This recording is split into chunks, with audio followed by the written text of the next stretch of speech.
Le sommet pour l'action sur l'IA qui va se tenir à Paris des 6 au 11 février peut servir à beaucoup de choses et il peut servir vraiment à créer cet espace de dialogue dont on a besoin parce qu'on voit bien aujourd'hui qu'il y a deux pôles qui de plus en plus s'affrontent, les États-Unis d'un côté et puis la Chine, et qu'il y a cette nécessité et peut-être cette possibilité avec ce sommet de créer cette troisième voie qui soit mieux intégrée dans une certaine éthique de l'IA, dans certains principes et valeurs fondamentales. Une IA éthique, c'est une IA qui finalement répond ou intègre certains principes et certaines valeurs fondamentales.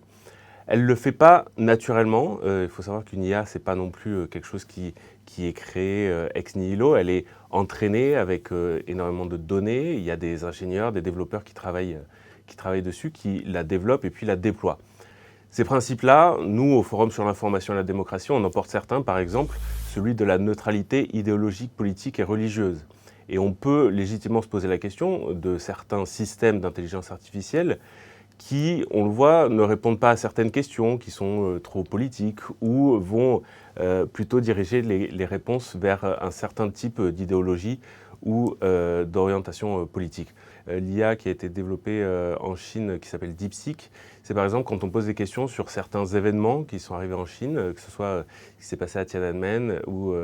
ce qui peut se passer dans le Xinjiang par exemple, l'IA ne va pas vraiment répondre, on va dire, c'est un peu en dehors de mon périmètre de réponse. Nous, une des choses sur lesquelles on travaille, c'est comment est-ce qu'on réduit finalement l'asymétrie d'information entre le système d'intelligence artificielle et l'entreprise qui le produit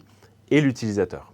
en permettant à l'utilisateur finalement d'en savoir plus sur la façon dont ce système a été entraîné, la façon dont il a été développé et sur quelles sources il se base.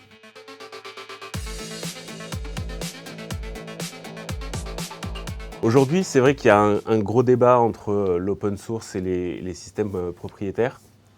C'est encore assez difficile de le trancher. Nous, on a fait un grand rapport qui a été publié il y a exactement 1 an, où finalement on a eu du mal à se dire telle solution est meilleure qu'une autre. Parce que l'open source pourrait éventuellement donner des outils à des acteurs qui ne veulent pas forcément du bien aux espaces informationnels et donner comme ça des moyens de nuisance avec des modèles d'intelligence artificielle qui sont très puissants, qui peuvent être très puissants et qui, mis dans les mains